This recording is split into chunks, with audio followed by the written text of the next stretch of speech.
Welcome to episode 4 of Sick to Sports. I'm Brian Burrows. And I'm Ben Diamond. Tonight, we take a look at Week 7 of the NFL season, the MLB playoffs, and preview the upcoming NBA season. Roll it!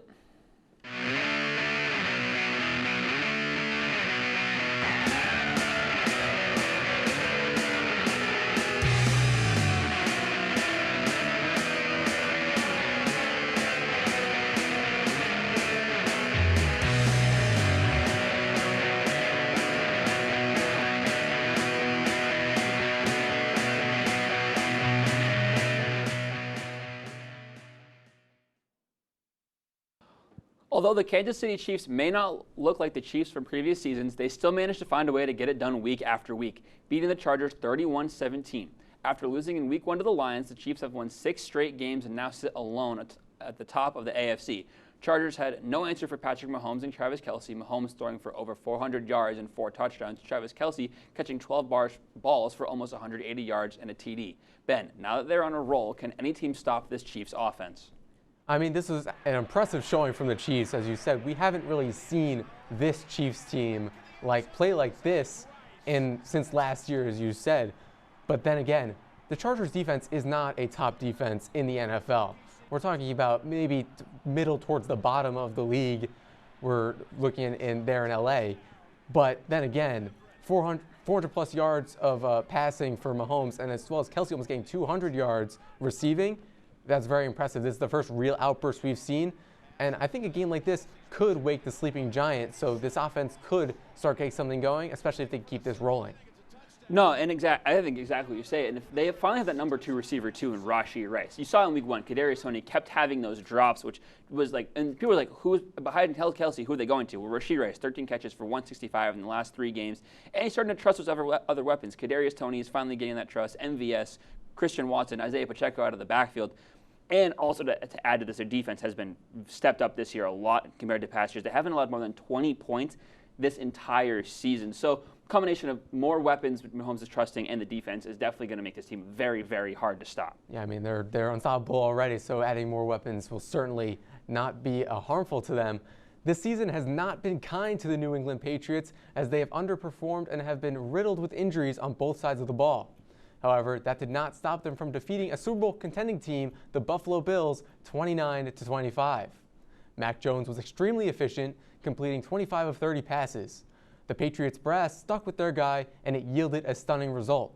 Brian, is this yet another game where we see the Bills kind of play down to their opponents? Yeah, absolutely. The Bills have been playing down to all their opponents this year, and it really shouldn't. Besides that Dolphins game, they've looked really, really bad. I don't really think they're a playoff team at all this year. I mean, they're 4-3, I think, because of an easy schedule. Except for that win over the Dolphins, it's been Raiders, Commanders, and Giants. Those aren't teams to be proud to be beating. And the game versus the Giants was way too close. And then the loss to the Jets, they lost to a backup quarterback. It was supposed to be Aaron Rodgers. Then Zach Wilson comes in and beats them.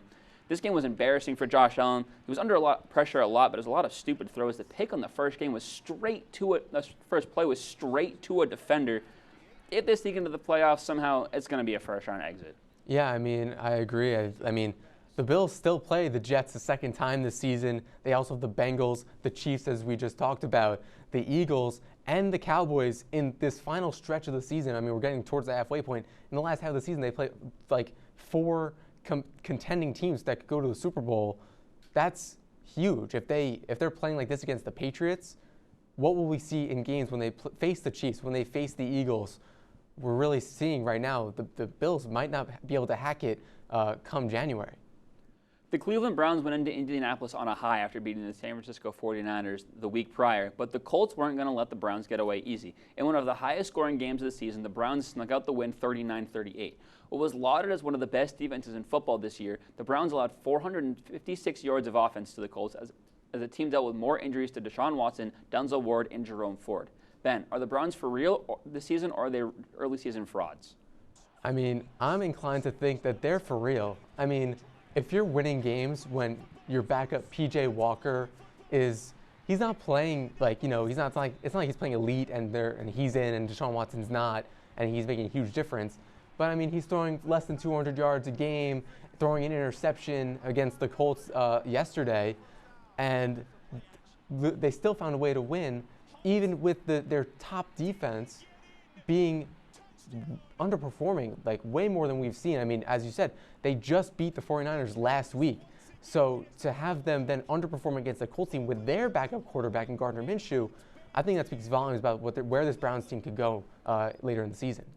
I'm going to go opposite you. I think they're frauds this year. I think they have losses to the Steelers, who have looked good but not great, and the Ravens, who have been really good. So those aren't like too bad. But then the win over the Bengals is because Joe Burrow was hurt, and they still have some very tough offenses on the schedule. The Seahawks just next week, Ravens again, the Rams and the Jaguars, teams that I think are going to take advantage. I mean, Gardner Minshew was through all over them.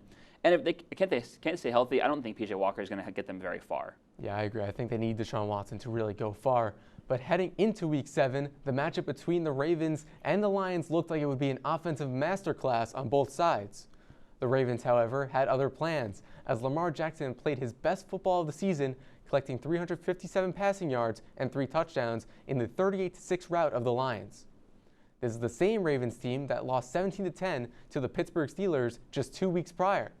Although the Lions are still 5-2, do you think there are still some really big trade deadline moves that they need to make before they can be called Super Bowl contenders in the NFC?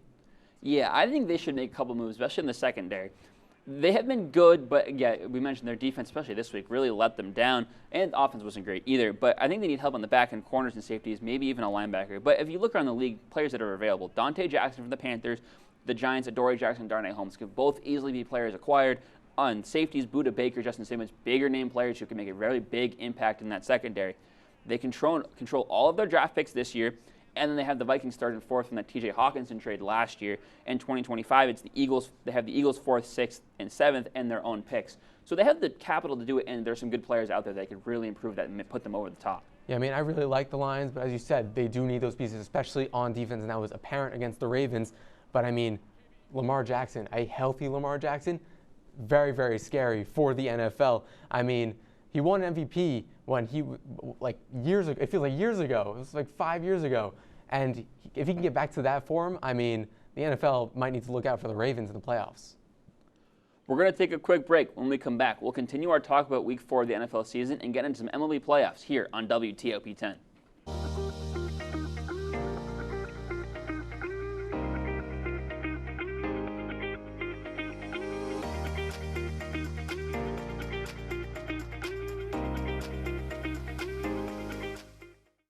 What's going on? Yeah, dude, we go on at like 11:30. It's like No.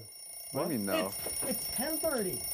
10:30? Matt, it's 10:30. What do you mean it's 10:30? Hey, don't touch that. That's my ladder. Hey, man. Whoa. You know this book was already discounted 10%? Wow. Wow. Get a close up of that one. Broadcast Look news. at that. Can we go back inside? I want to sleep in the studio again.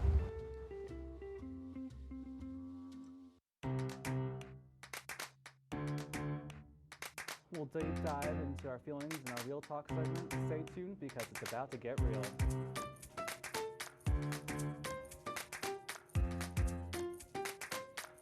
When I was in foster care, I never knew when I would have to move. So I always had my suitcase ready to go. Then one day I was adopted. My new parents opened their hearts and home to me. My parents cook my favorite breakfast for me every morning. My parents take me on trips I never thought I would go on. They gave me a home and an even better reason to use that suitcase. My parents aren't perfect, but they're perfect for me. Welcome back to Major Discussions.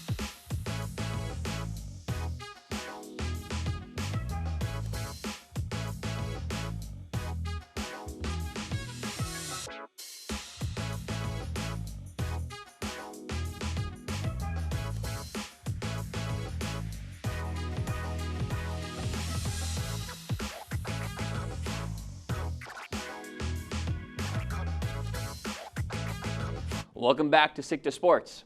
After looking down and out against the Astros after losing 3 straight games at home, the Texas Rangers bounced back in a big way with a 9-2 victory back in Houston to forge Game 7. The Rangers hit 3 home runs and the bullpen shut out the Astros over the final 2 2/3 innings, only allowing 3 base runners.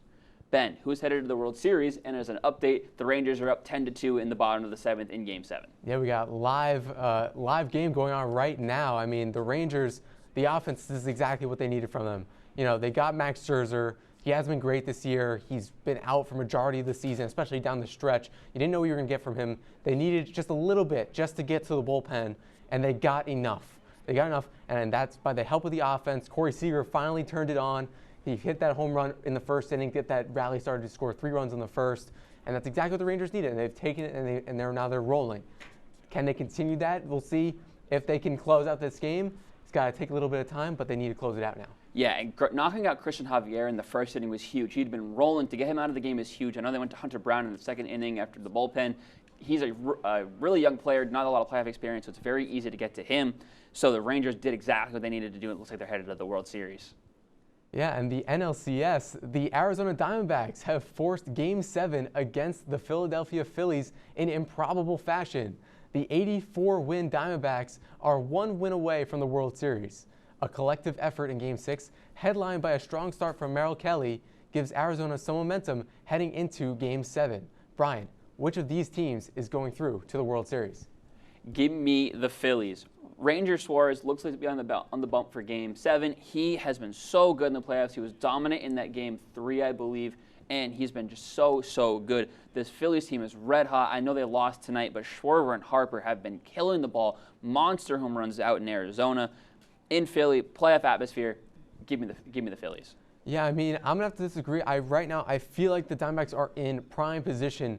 They have Brandon Pfaadt starting Game 7, a rookie right-handed pitcher. He was dialed in Game 3, and I think that he can continue that. It's just we'll have to see whether or not he'll be able to handle Citizens Bank Park, because last time it was in Arizona in his last start. But this offense right now for the Diamondbacks has been giving them everything they've needed, so I think he'll be in good hands. The NBA season gets underway tomorrow night with 2 games featuring 4 Western Conference teams who might all contend for the NBA championship this year. The Lakers take on the Suns, and the Warriors take on the Nuggets. In the Eastern Conference, the Celtics and Bucks are heavy favorites to make it out of the Eastern Conference, with the 76ers and Heat also trying to fight their way to an NBA championship ring. Ben, which teams are you looking at to make it all the way to the finals and potentially win it all this year? Well, out of the East, I think I got to go with the Bucks.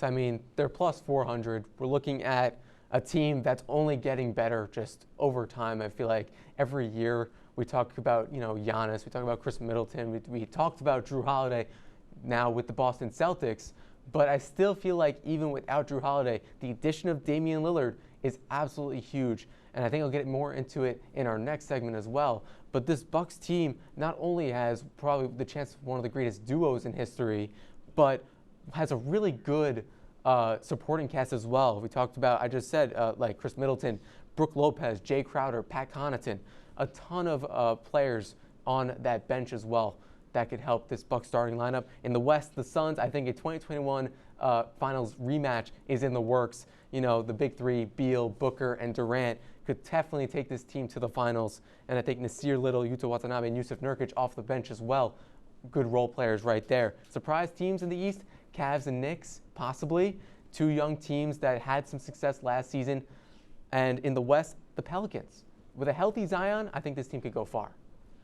For me, give me the Celtics out of the East. Really good team. I think the addition of Drew Holiday they've talked about the defense is incredibly, but the Celtics haven't had a true point guard really since Isaiah Thomas, and having him as a facilitator is going to be huge. Marcus Smart was not the best facilitator. I think having him to give the ball to Tatum, Brown, Kristaps now, I think they're the best team. I think they're going to win it all. I think they're going to beat the Nuggets, my team out of the West. They have that. I think they have the similar core to last year. Jokic, Jamal Murray probably going to take a step up again this year, with Jokic probably taking even more pressure. So I think they're a Nuggets team in the West. Surprise teams for me, I think the Magic could surprise to make the playoffs and make a run. And in the West, the Thunder, Shai Gilgeous-Alexander, and now they get back Chet Holmgren. There are a ton of exciting players in the NBA right now, and with the season set to get started, all of them are in the running for the league's MVP. Last year, it was Joel Embiid who beat out his Western Conference counterpart Nikola Jokic. Brian, who do you think is going to take home the award this season?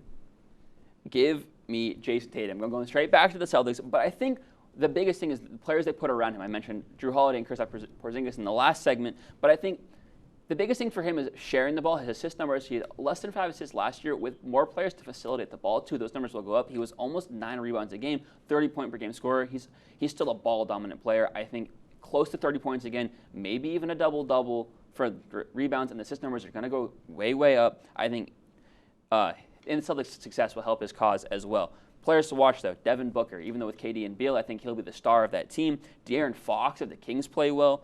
If the Clippers are good, I think Kawhi could be a sneaky MVP candidate. And Karl Anthony Towns, if the Timberwolves can turn things around, I know they have Anthony Edwards and Rudy Gobert, but I think if he can take that step up, lead the Timberwolves into the playoffs, and be that player he was early in his career, being a three-point shooter and a rebounder getter and a huge point scorer, I think he could definitely be a sneaky MVP candidate as well. Yeah, I mean, I'm going to go with the guy from the team that I picked. I'm going with Giannis. I mean, you really can't deny that he's been in the race for the MVP consistently for the last 5 years. And I feel like, once again, it's going to happen again. And again, I think the addition of Damian Lillard is going to take the opposing teams, one of their best defenders, away from him and onto Dame, giving him more of an opportunity to get into the paint where he's just so dominant. But some players that I like to watch, Jimmy Butler, I think is, you always look at Jimmy Butler. Shai Gilgeous-Alexander, as you mentioned before, with the Thunder as a sneaky team.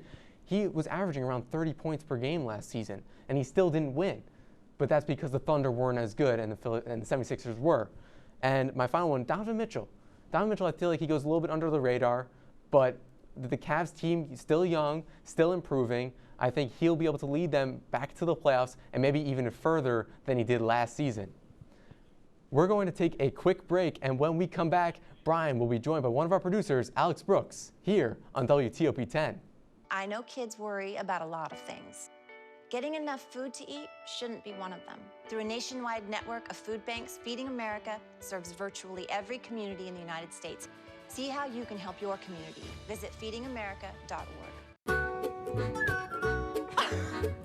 Yes, we sip it. Tie it.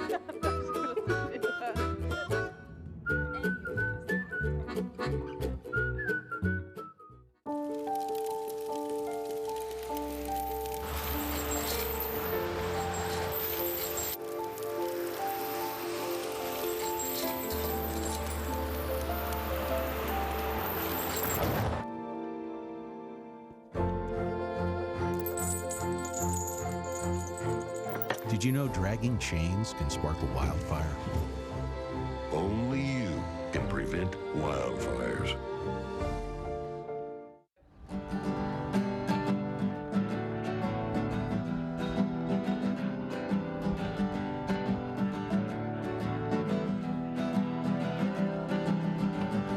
We're here for you, we're here for you. This is your channel 2.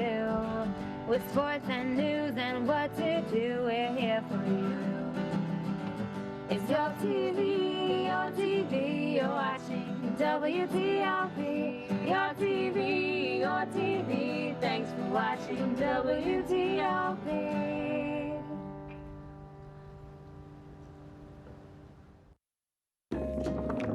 La la la la. Free. La la la la la la. La la la la. Freeze.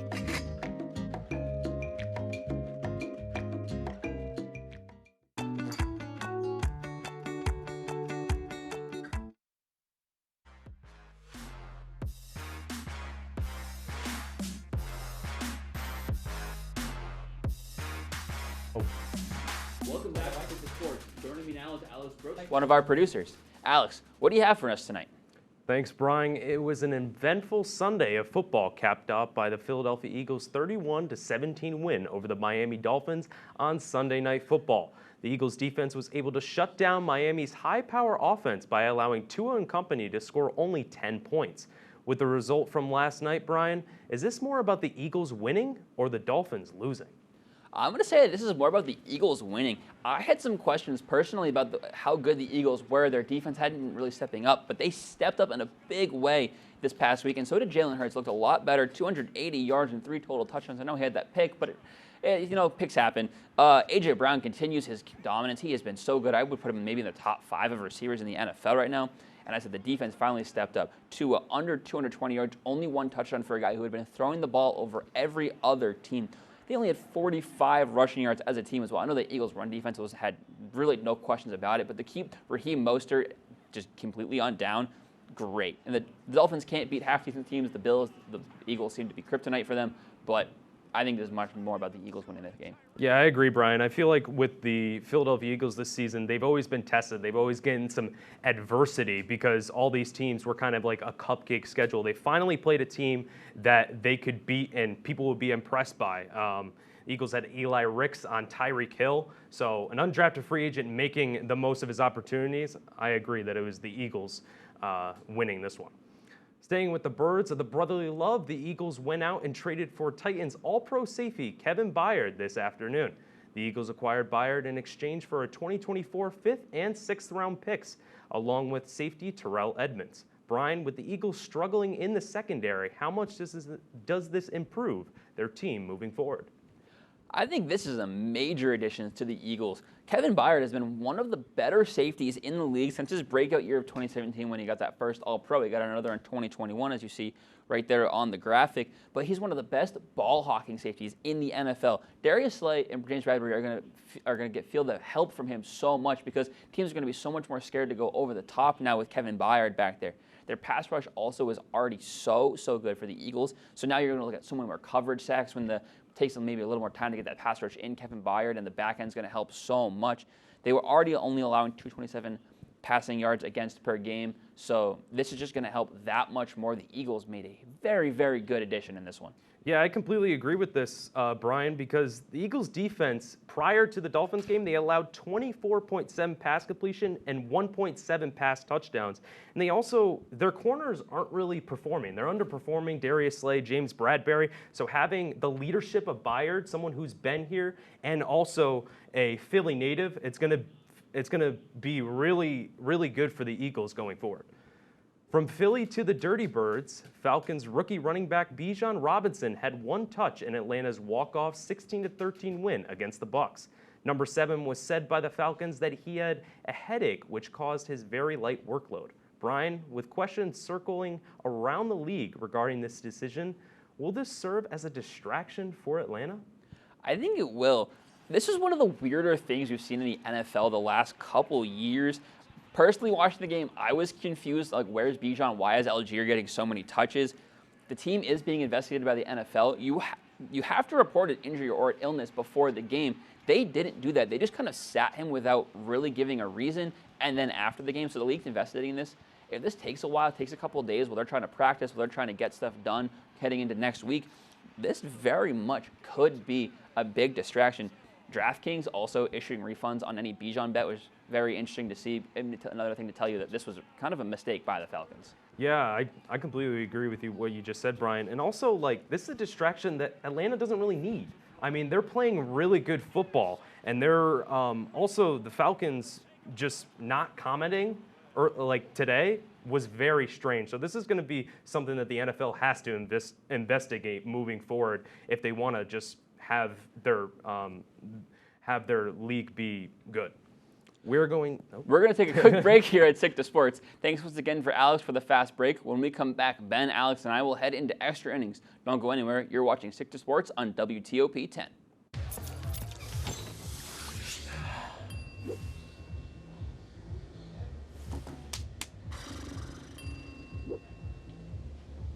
If you need to do something to feel okay to drive, you're not okay to drive.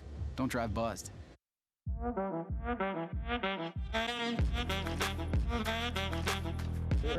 on that black. Look at the bling. Look at do we got a diamond tester on? Yeah, that's getting bad. Yep. 10 out of 10 recommend on Yelp.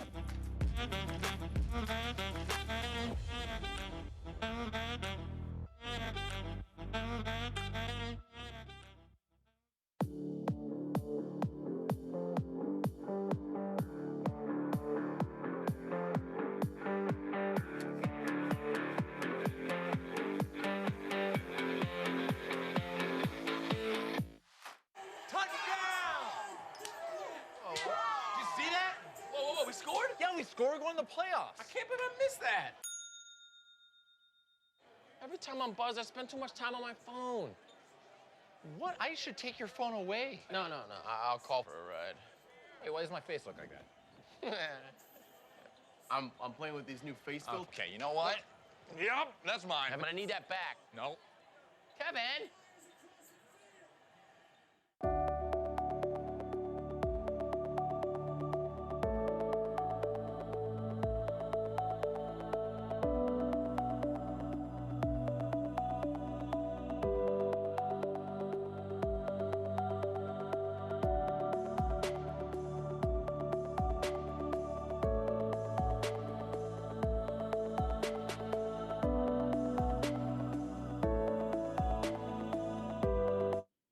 Welcome back to Stick to Sports. Now let's get ready for another edition of everyone's favorite segment, Extra Innings. I know it's my favorite segment. And my favorite too. It's my favorite as well. All right, so let's look at the standings for last week. I know that Ben, you didn't really do that No, well I last week. didn't. I don't want to talk about it. Could we not put up the standings? I think we should. I don't think we should. Everyone in the back, can we put up the standings right there? There we go. All right, Brian, you went 2-3 last week, so you're at 7-7. Ben, you went 1-4, and I went 3-2. So, man, it was I don't want to talk about it. Yeah, it's tough, Ben. That's tough. I'm gonna go 5 for 5 this week. All right. Okay. Wow. That's a big claim. We'll see. So we're gonna start off with the 49ers at -5.5 versus the Cincinnati Bengals. I'll start with you, Ben, because you said you were going to go 5 for 5. You go. Right now, I'm inclined to pick the 49ers, although right now on Monday Night Football, they're not looking fantastic. Although I feel like you still can count on a breakout, a bounce back from this 49ers team. So I'm going to go with the 49ers, go with Purdy, go with McCaffrey, go with that defense. Yeah, definitely 49ers. I'm going to go Bengals to cover. I think the -5.5 is a little big for me. I know the Niners have been really good, but I think the Bengals coming off a bye are going to be really good. So I'm going to take Bengals. I'm going to take the 49ers on this one. I don't think, they're struggling against the Browns, struggling a little bit against the Vikings. I think they'll pick it up and beat the Bengals. So we'll go over to the next matchup. It is Seattle Seahawks at -3 versus the Cleveland Browns. I'll go with you, Brian. Give me the Seahawks -3. I think the Browns coming off this win, but not a good win. I think the Seahawks were going to throw all over them. They didn't have DK last week. They'll probably have him back. JSN looked good, so give me the Seahawks at -3. Give me the Browns. I mean, their defense is something else. They did have a blip this week against the Colts, but I still think they'll bounce back and they'll be just fine against the Seahawks. I think a little inconsistencies with Deshaun Watson, PJ Walker. I'm going to take Seattle and Kenneth Walker to beat up on the Browns. But we're going to move over to Oregon versus Utah. Oregon is favored at -7 against Utah. I'll go with you, Brian. Or go with you, Ben. Yeah, all right. I'll go first on this one. I think in this game, it's going to be very interesting. Utah played a fantastic game last week, and that can't go unnoticed. But I think Bo Nix and Oregon are going to get this one done. Give me Utah. Their defense is what keeps them in the top 25 every year, keeps them in games every week. They just beat Caleb Williams. I think they can keep Bo Nix down. I'm going to take Oregon on this one against Utah. We'll move over to the Nuggets at -5 versus the Los Angeles Lakers. As NBA starts up, I'll start with you, Brian. Give me the Nuggets at -5. I don't trust the Lakers. I don't know why they're even so heavily favored to win an NBA championship. I like the Nuggets so much more in this matchup, giving them at -5. I think it's really interesting right now. It is an early season Lakers team, so we're seeing the healthiest version of this team we'll probably see all season. So there is a chance the Lakers could win this one, but although I don't think they will. I think the Nuggets are going to take this one and start the season off 1-0. Well, it was announced earlier that LeBron is the oldest player in the NBA right now. I'm going to take LeBron and the Los Angeles Lakers on this one. So we'll move to our final matchup. It's going to be the Golden State Warriors versus the Phoenix Suns. Ben, start us off. I'm going with the Suns. That triple threat in Arizona. I don't think they're not going to lose a lot, and I don't think they're going to lose this one. Give me the Warriors. Chris Paul is a Warrior now. Steph Curry, Klay Thompson. That team is going to be really good. Warriors. Steph Curry, Klay Thompson against the Suns. I'm taking Steph Curry and Klay Thompson for the Golden State Warriors. I don't know. I think you're wrong. Both of you. I think you're wrong. I think you're wrong.